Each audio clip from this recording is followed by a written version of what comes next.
Sticky situations happen everywhere, and this time we're talking about those in the workplace, perhaps one just like yours. So stay tuned.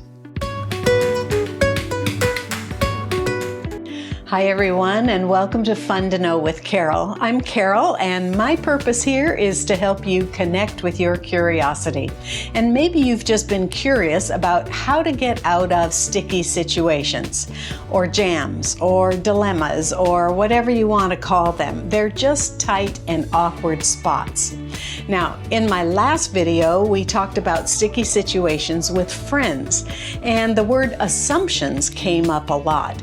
We assume things, they assume things, but that doesn't seem to be the case with sticky situations in the workplace. They're just really tight spots. And so I did ask some of my friends, and a couple of these are just from my experience as a human resources person for many, many years. For instance, thinking you're on mute when you're not. How do you handle that? After the fact, of course, you realize that you weren't on mute. This is one of those where you just have to brazen it out. Totally apologize and use some humor if possible. First thing is to put yourself on mute now, and then give yourself a couple of seconds to think about what just happened, and then perhaps interject at a more appropriate time an apology. In the meantime, you can do a sorry face if that seems to work with your coworkers. It's a tough spot, but you just have to get through it. Now, what about when you send a text or an email to a person and it's about that person? Some things we just have to learn the hard way. Everybody's done it, but it's a mistake you only do once. I read about one journalist who sent an email to the person they were going to interview with the subject line, "Why I hate," and that person's name. Or one man was sent a list that was intended for payroll of all the people who were going to be laid off, and his name was on the list. Those are mistakes you only make once without proofreading every single time. But how do you handle the situation now? First of all, count to 3. And then if you've confused the subject with the recipient and you have to interact with that person on an ongoing basis, I would suggest apologizing right now and perhaps even groveling a little bit. Any attempt to come up with an elaborate scheme to cover up what you've already done is really just going to backfire. So don't run away and hide, own up to it, talk to the person, the offended parties, and apologize. Okay, what about getting sucked into gossip, or someone says something nasty about a friend who is a coworker? Well, one of the first principles of good workplace management is not to vent to people that you don't 100% trust. Your colleagues are not necessarily the same friends that you can vent to. When you start sharing your thoughts about people in the office, or a rumor you heard about someone in the department, or the status of your recent job search, you really become an accomplice, and you give your chatty colleague an opportunity to use you as a source, or worse. So here are some steps. First of all, learn to identify trigger situations and topics.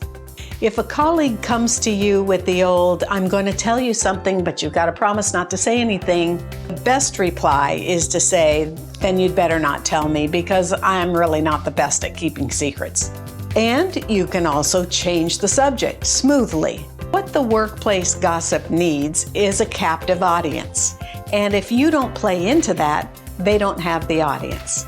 Regardless of the topic at hand, there's almost always a way you can steer it to another part of the conversation. And then lastly, never repeat anything that shouldn't be repeated.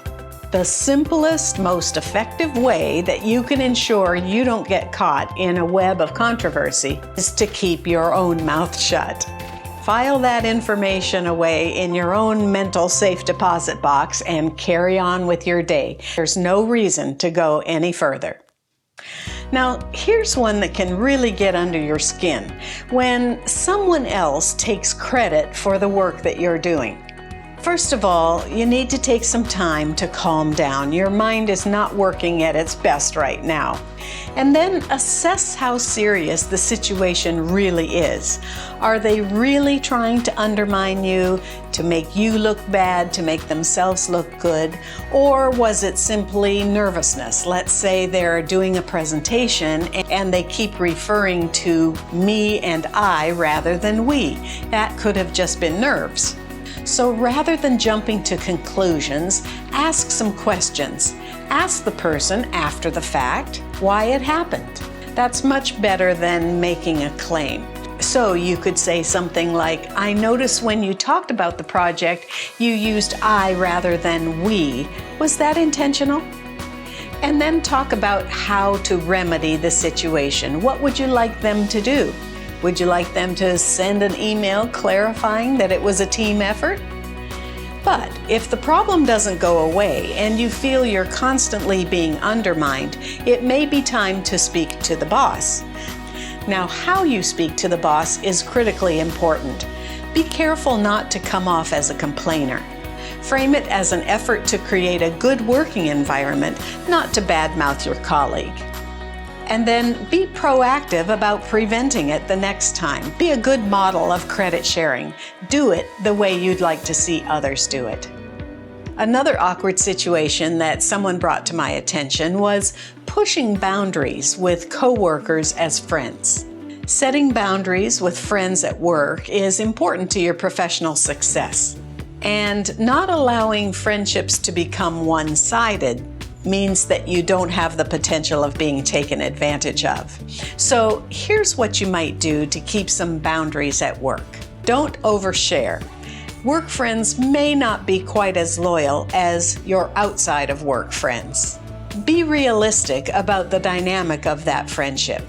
When you initiate a friendship at work, just realize that it won't have the same dynamic as your other friends. And don't expect them to be your most valued confidant. Make sure that your friendships don't hinder your performance. Don't let coworkers take advantage of your friendship, especially if you have been put into another awkward situation, which is becoming the boss of those friends. That's a really tough one. Probably deserves a whole video on its own. But while some coworkers are really desirous of friendships, others may be wanting just to connect with you so that they can dump work on you or take advantage of that friendship. If you find that someone is always asking for favors and never returning those favors, this is a one-sided situation that needs to be stopped immediately. Boundaries, friendships, credit sharing, email gaffes, the workplace is a breeding ground for sticky situations. We could go on, but we'll tackle part 3, family situations, in our next video. We'll see you in the next video. Thanks so much for watching and have a wonderful week ahead.